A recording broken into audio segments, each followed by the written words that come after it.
नमस्कार दोस्तों, मैं अतुल कुमार पांडे आपका स्वागत करता हूं हमारे चैनल पांडे सीएनसी क्लासेस पे। दोस्तों, हमने अपनी पिछली वीडियो में सीएनसी मशीन के इंट्रोडक्शन के बारे में पढ़ा था और हम इस वीडियो में सीखने वाले हैं उस सीएनसी मशीन के सारे पार्ट्स के बारे में, कौन से पार्ट्स हैं। तो चलिए दोस्तों, मैं आपको स्टार्ट करता हूं। मैंने सारे मेन पार्ट्स को यहाँ पे ड्रॉ कर रखा है, आप देख सकते हो।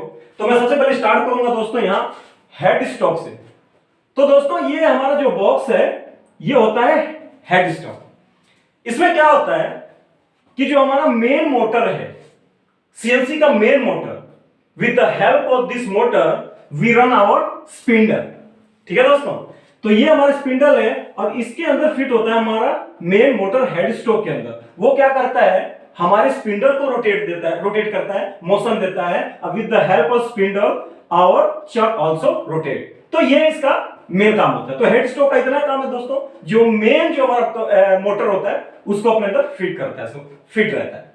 चलिए दोस्तों, अगले हम बात करते हैं स्पिंडल के बारे में। जैसा मैंने आपको पहले बताया, हेड स्टॉक जो है, जो हेड स्टॉक का मोटर होता है वो स्पिंडल को रन करता है। स्पिंडल बहुत इंपॉर्टेंट पार्ट है दोस्तों, क्योंकि इस स्पिंडल की मदद से क्या है, हम चक को रोटेट करते हैं। और चक क्या है, चक के अंदर जो है दोस्तों हमारा वर्क पीस ग्रिप होता है, होल्ड होता है इस तरह से। ठीक है दोस्तों, तो ये होता है हेड स्टॉक का और स्पिंडल का। स्पिंडल की मदद से हम चक को रोटेट करते हैं। ठीक है, चलिए अब मैं चक के बारे में बता देता हूं दोस्तों। हमारा जो चक होता है वो बेसिकली दो तरह का होता है, 4 जाव चक और 3 जाव चक। जो हमारी सीएनसी मशीन होती है जिसपे हम वर्क, ऑटोमेटिक सीएनसी मशीन दोस्तों, उस पे जो हम वर्क करते हैं ज्यादातर उसमें आप कह सकते हो कि उसमें सिर्फ 3 जाव चक ही यूज होता है। ऐसा क्यों होता है मैं बताता हूं दोस्तों। ये जो आपको जाव दिख रहे हैं इसमें सिर्फ 2 जाव है, क्योंकि ये मैंने 2D में ड्रॉ किया है। आप कंसीडर कर सकते हो जैसे यहाँ पे 3 जाव चक है, तो सीएनसी मशीन के अंदर, टर्निंग मशीन के 3 जाव चक होते हैं। तो उसमें क्या होता है, जैसे हमारे पास ये जॉ है, ये चक होता है, ये जॉ उसके ऊपर होते हैं जो वर्क पीस को होल्ड करते हैं। ठीक है दोस्तों, क्या हम इनको, ये मूवेबल होते हैं, हम इनको मूव कर सकते हैं अप साइड, डाउन साइड। अगर हमारा पीस पतला है इसको डाउन करके हम उसको टाइट कर देंगे, अगर मोटा है तो हम उनको और बैक करते हैं ताकि अच्छे से वो एडजस्ट हो सके। तो ये होता है दोस्तों। तो ये होता है चक और ये होते हैं जाव। मैं आपको दोबारा बताता हूं कि 3 जाव चक के बारे में। तो 3 जाव चक क्या होता है कि 3 जाव चक जो सीएनसी टर्निंग में यूज होता है दोस्तों, हम उसको क्या है, with the help of a single handle हम उसको टाइट कर सकते हैं। जैसे कि आप ये जाव देख रहे हो, अगर मैं यहाँ पे एक छोटा सा अगर मैं हैंडल ड्रॉ कर दूं दोस्तों, अगर हम इस हैंडल को रोटेट करेंगे, हमारे सारे जाव जो हैं वो इक्वली या तो पीस के नजदीक आएंगे, अगर हम उनको नजदीक करते हैं, टाइट करते हैं तो नजदीक आएंगे, और अगर हम उनको दूर करते हैं तो दूर जाएंगे। यानी कि सिर्फ एक जो हमारा हैंडल है उसकी मदद से क्या है, हम जाव को एडजस्ट कर सकते हैं। अब मैं बात करता हूं 4 जाव चक के बारे में दोस्तों। तो 4 जाव चक में क्या होता है, वो बेसिकली ज्यादातर जो है हम लेथ मशीन्स पे यूज करते हैं। ठीक है दोस्तों, हम 3 जाव में राउंड पीस या हेक्सागोनल पार्ट सिर्फ इनको ही होल्ड कर सकते हैं। लेकिन 4 जाव चक में क्या होता है, 4 जाव चक में हम राउंड भी, स्क्वायर भी, रेक्टेंगुलर भी, जितने भी इरेगुलर जो शेप्स हैं हम सबको आसानी से होल्ड कर सकते हैं। तो ये डिफरेंट होता है। और क्या है, 4 जाव चक जो है हम उसको 1 बाय 1 एक एक करके हम उनको टाइट करते हैं। जैसे अगर ये है, अगर मैं हैंडल रोटेट करूंगा तो सिर्फ ये हमारा जो है ये मूव करेगा, इसके अपोजिट जो है वो नहीं करेगा। ठीक है दोस्तों, तो हम क्या करते हैं, एक एक करके 4 जाव चक में हम एक एक जाव को मूव करते हैं और उनको क्या है, टाइट करते हैं। ये फर्क होता है। तो उसके अपने फायदे भी हैं दोस्तों, क्योंकि इसमें हम कई सारे शेप्स को अच्छी तरह से एडजस्ट कर सकते हैं। पर सीएनसी टर्निंग में जो जाव यूज होते हैं 3 जाव चक, उसमें हम सिर्फ क्या करते हैं, राउंड और हेक्सागोनल पार्ट को ही होल्ड कर सकते हैं। चलिए अब हम बात करते हैं अपने टूल टरेट के बारे में। दोस्तों, मैं आपको बता देना चाहता हूं, tool turret is one of the most important part of a CNC turning machine। आपको हमेशा ध्यान रखना पड़ेगा, ये जो हमारा टूल टरेट है ये बहुत इंपॉर्टेंट पार्ट है। क्योंकि दोस्तों हमारे जितने भी ऑपरेशंस होते हैं, जितने भी ऑपरेशंस हैं, जैसे कि हमारा बहुत सारे ऑपरेशन है ना हमारे पास सीएनसी टर्निंग पे करने के लिए, जैसे मान लो कि facing, turning, drilling, boring, knurling, threading, बहुत सारे ऑपरेशन। उन सब ऑपरेशंस को करने के लिए हमें स्पेशल टूल्स चाहिए। अब वो टूल्स इनमें बंधे होते हैं, मैं आपको दिखा देता हूं। 1 2 3 4 5 6। दोस्तों यहां मैंने 6 वाला ही ड्रॉ किया है। ये 8 भी आते हैं, 12 भी आते हैं, मशीन की कैपेसिटी पे डिपेंड करते हैं, ठीक है। तो फिलहाल मैं 6 बताता हूं। तो अगर हमारा कोई टूल है तो हम इसको इसमें बांध देंगे, इधर बांध देंगे, इधर बांध देंगे, यहां यहां यहां सब में बांध देते हैं। तो टूल टरेट का बेसिकली जो वर्क होता है वो टूल्स को होल्ड करना होता है। ये टूल्स को होल्ड करते हैं, उसके बाद हम फीड करते हैं यहां वर्क पीस पे वर्क करने के लिए। तो इसका यही मेन काम होता है दोस्तों। अब हम बात करने वाले हैं टेल स्टॉक के बारे में। टेल स्टॉक क्या होता है दोस्तों? टेल स्टॉक जो होता है इसका जो मेन काम है वो ये होता है कि मान लीजिए अगर हमारी जो जॉब है, जो वर्क पीस है, अगर वो लेंथी है, उसकी लेंथ बड़ी है, अगर हम यहां पे उसको ग्रिप करते हैं, होल्ड करते हैं, अब वो लंबा अगर यहां तक आता है दोस्तों, आप सपोज करिए, तो क्या होता है कि उसको अच्छी ग्रिपिंग नहीं मिल पाएगी, जिसकी वजह से उसमें रन आउट आ जाता है। अब आप पूछोगे रन आउट क्या होता है? मैं आपको बताता हूं। जैसे अगर ये हमारा वर्क पीस है, अगर ये इतना दबा हुआ है और इतना बाहर है, तो उससे क्या होता है कि ये हमारा मेन जो हमारा मोटर होता है, ये स्टार्ट हुआ, स्पिंडल रोटेट किया, with the help of spindle हमारा जो चक है वो भी रोटेट करता है, हमारी वर्क पीस होल्ड है वो भी रोटेट करना स्टार्ट करती है ऐसे। तो क्या होता है अगर लंबा है तो वो क्या है, उसमें थोड़ा सा आप ऐसे तो उसकी बैलेंस सही नहीं रहती है, खराब हो जाती है, जिसकी वजह से वो हिलने लगता है और हमारा जो डायामीटर है ना दोस्तों, डायामीटर उसमें फर्क आ सकता है। सिर्फ इसको सही करने के लिए हम टेल स्टॉक का यूज करते हैं। ये क्या करता है, इस पीस को पीछे से यहां से होल्ड कर देता है, उसके बाद ये बिल्कुल ऐसे होल्ड हो जाती है, उसके बाद इसमें स्मूथ रोटेशन आ जाता है। और ये स्मूथ रोटेशन कैसे आता है? With the help of tell stock. तो ये होता है मेन काम टेल स्टॉक का दोस्तों। अब चलिए मैं एक और आपको बता देता हूं, टेल स्टॉक क्विल। ये जो नोकीली चीज आपको दिख रही है ये होती है टेल स्टॉक क्विल। इसका क्या काम होता है? चलिए दोस्तों, टेल स्टॉक का तो काम ये होता है मतलब हमारे वर्कपीस को होल्ड करती है, पर दोस्तों सही बात यह है कि टेल स्टॉक होल्ड नहीं करती, होल्ड टेल स्टॉक क्विल करता है। यह सिर्फ हमको कंपोनेंट के नजदीक ले आती है, लेकिन जो मेन वर्क होता है वो क्विल का होता है। ये नोकीली चीज ये यहां पे ऐसे लगती है और इसको टाइट करती है, और ये दोस्तों मूवेबल होती है, इसके अंदर भी छुपी होती है, आप कंसीडर करो इसके अंदर ये पार्ट इसके अंदर भी है।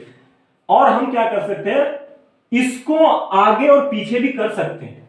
तो हम जब ये टेल स्टॉक किसी जॉब के करीब आता है तो ये टेल स्टॉक क्विल जो है उसको अपने एडजस्टमेंट के हिसाब से उसको पीछे से ऐसे ग्रिपिंग देती है, जिसकी वजह से टाइट होता है। तो टेल स्टॉक का मेन काम होता है कि टेल स्टॉक काम होता है कंपोनेंट के नजदीक आना, एक होल्ड बनाना, और क्विल का काम होता है टेल स्टॉक क्विल का इसको यहां से आप कह सकते हो कि होल्ड करना, ग्रिप करना, जो भी कह सकते हो, ये इसके टेल स्टॉक क्विल के ये इसका काम। ठीक है दोस्तों, अब क्या है मैं आपको दिखाना चाहूंगा, मैंने ये सारी चीजें बता दी, अब ये होती क्या है मैंने चार्ट के थ्रू आपको मैं दिखाता हूं ये क्या होता है। तो चलिए दोस्तों मैं अपने चार्ट को जो है नीचे की साइड करता हूं, उसके बाद मैं दिखाता हूं। ये दोस्तों हमारा चार्ट हो गया, ये रहा हमारा चार्ट दोस्तों। आइए मैं आपको दिखाता हूं जो मैंने अभी बात किया है। ये रहा दोस्तों हमारा स्पिंडल, ये होता है चक।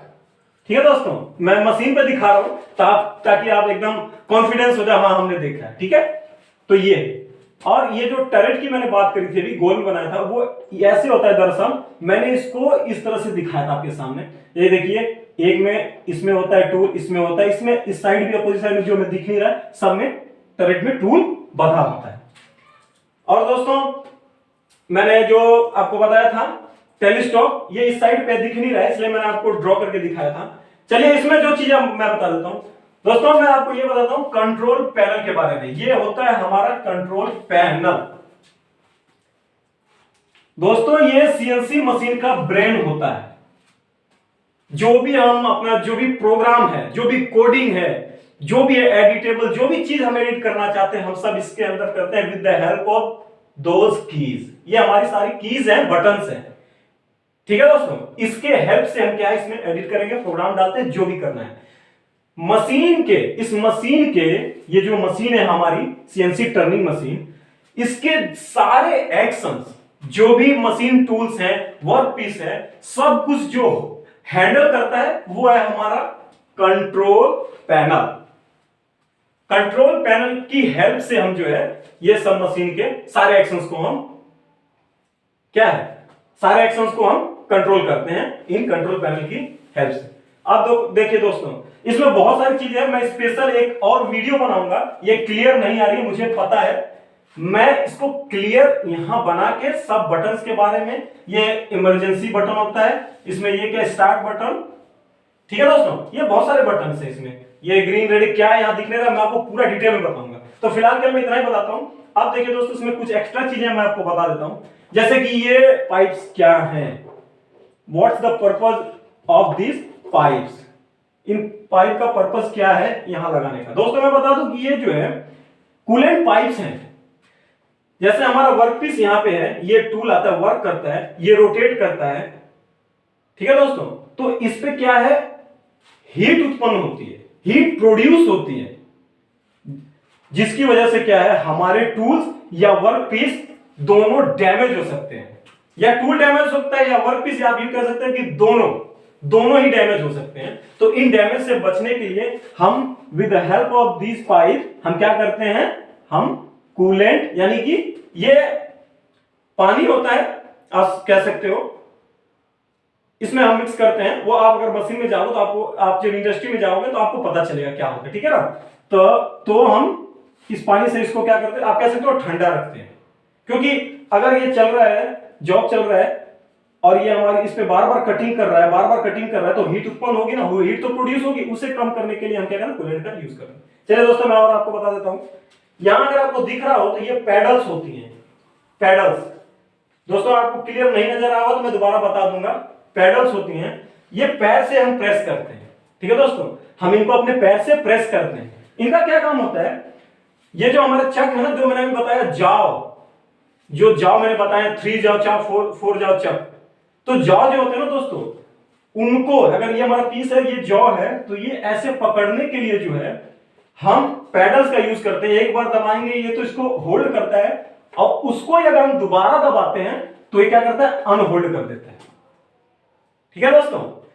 और यहां पे 2 पैडल्स होती हैं। एक और पैडल्स का काम होता है, ये जो हमारी क्विल, मैंने अभी बताया था, क्विल इस साइड, टेल स्टॉक क्विल, वो क्विल को क्या करते हैं, जैसे कि हमारा क्विल है, तो जब हम पैडल्स को दबाएंगे तो ये क्या होगा, फॉरवर्ड आएगा, और उसी को दोबारा दबाने से बैकवर्ड जाएगा। तो ये उसके मेन काम होते हैं। और आते हैं सर दोस्तों, अगर आपको दिख रहा होगा तो मैं इन लाइट्स के बारे में आपको बता देता हूं। दोस्तों ये रेड लाइट जो है, ये क्या इंडिकेट करता है, जैसे अगर हमारे मशीन पे वर्क नहीं हो रहा है, ठीक है ना, जैसे हमारी मशीन खड़ी है, हम उस पर काम नहीं कर रहे हैं, तो कौन इंडिकेट करता है, ये लाइट्स करती है, रेड लाइट। येलो लाइट का क्या होता है, येलो लाइट का पर्पज ये होता है कि मान लीजिए हमने 2 ऑपरेशंस बनाए, एक हमारा ये जॉब है, इसमें हमने एक फेसिंग किया है और एक टर्निंग करना है। तो हमने 2 प्रोग्राम बनाए, तो हम सेट कर सकते हैं अपने हिसाब से कि फेसिंग होने के बाद हमें दोबारा ग्रीन बटन यानी कि स्टार्ट बटन दबाना पड़े। तो जब हम सेट करेंगे तो वो क्या होता है, फेसिंग करने के बाद ऑटोमेटिकली स्टॉप हो जाएगा, अपने आप स्टॉप हो जाता है। तो दोबारा से जो चालू करना पड़ता है, जैसे दोबारा से करेंगे तो ये शो करता है कि भाई हमारा एक ऑपरेशन कंप्लीट हो चुका है, अब आपको ग्रीन बटन प्रेस करना है नेक्स्ट ऑपरेशन के लिए, ठीक है दोस्तों। और जो लास्ट लाइट आती है नीचे की, ये ग्रीन लाइट, ये क्या शो करती है कि जो हमारा वर्कपीस चल रहा है, जो प्रोग्राम चल रहे हैं, वो अभी रनिंग में है, यानी कि हमारी मशीन रन हो रही है, हमारे प्रोडक्ट बन रहे हैं। तो ये सिंपली दोस्तों, ये इसके मैंने जो उस पे नहीं बना पाया था, मैंने आपको बता दिया है। एक ये भी बता देता हूं दोस्तों, ये डोर नुमा दिख रहा है आपको, डोर, ये सेफ्टी डोर होते हैं, ट्रांसपेरेंट है, हम इसके उस साइड भी देख सकते हैं। जैसे ये हम यहां लगा देते हैं, इस पे आ जाता है तो हमारा वर्क पीस चलता है, जिससे हमें नुकसान ना हो सके क्योंकि जब जॉब ऐसे होल्ड रहती है और ये घूमती है और ग्रिपिंग अगर हल्की मतलब टाइट नहीं है, लूज है, तो ये क्या है, हमारी तरफ अचानक से आ सकता है, हमें चोट लग सकती है, दुर्घटना हो सकती है। तो जिसकी वजह से क्या है, हम अपने सेफ्टी डोर को हमेशा लॉक करते हैं। कुछ मशीनों में तो दोस्तों सेंसर से ये जुड़ा होता है, यानी कि अगर आपने उसको लॉक नहीं किया तो हमारी मशीन ही स्टार्ट नहीं होगी। समझ गए? तो ये सारे पार्ट्स है दोस्तों, मैंने भी आपको बताया। ये क्या है सारा मैंने आपको दिखा दिया है। तो दोस्तों ये आज हमारे जो मेन पार्ट्स थे मैंने उसके बारे में बताया है। दोस्तों अगर ये हमारी वीडियो आपको पसंद आई हो तो लाइक, कमेंट, शेयर और सब्सक्राइब करना ना भूलें। बेल आइकन जरूर दबाएं ताकि जो हमारी अगली वीडियोस आने वाली उसकी नोटिफिकेशन जो है दोस्तों सबसे पहले आपके पास पहुंचे। ठीक है? थैंक यू दोस्तों, धन्यवाद।